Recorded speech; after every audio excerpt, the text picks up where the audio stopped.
Namaste children.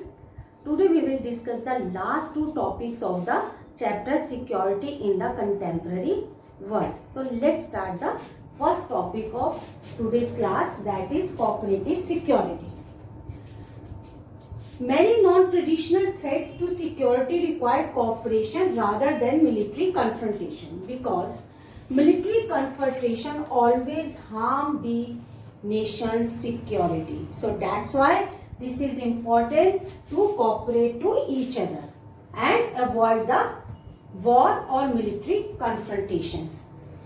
Indeed, in most cases, military force only make matters worse, as we have seen in the case of First World War and the Second World War, the situation was.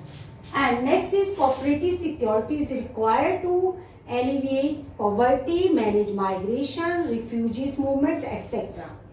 So cooperative security is required for managing all these problems, poverty, etc. And cooperation may be bilateral, regional, continental or global, depending on the nature of threats and willingness of country to respond either national or internationally. So here this is important to understand meaning of bilateral. Bilateral means cooperation or agreement between the two nations. Regional, you have already studied in the chapter South Asia, ASEAN, SAARC, etc. So here regional. And continental or global, depending on the nature of threats and requirement of countries also. Next is the cooperative security has been devised out, which include national and international organizations also. For example, IMF, World Bank, they are also playing important role in managing cooperative security in the world and between the different countries. Now, there are many non-government organizations also play important role in cooperative security or secure the world in traditional or non-traditional threats.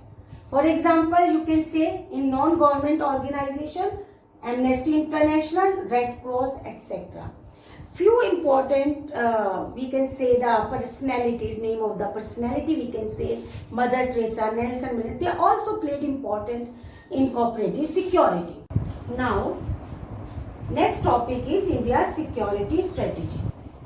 India has faced traditional, military and non-traditional threats to its security that have emerged from within means inside the country, as well as outside its borders from neighboring countries.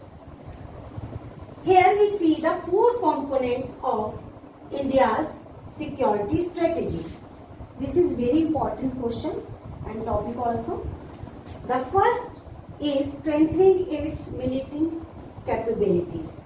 Second is strengthening of international organization and international norms, mean United Nations.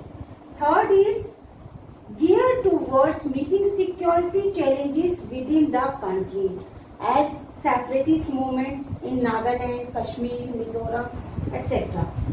There has been attempt in India to develop its economy also. So if you are economically strong, you are big part. For example, Narendra Modi, our Prime Minister, mission of 5 trillion economy, he wants to make India a big power. So these all four are India's component of India's security strategy.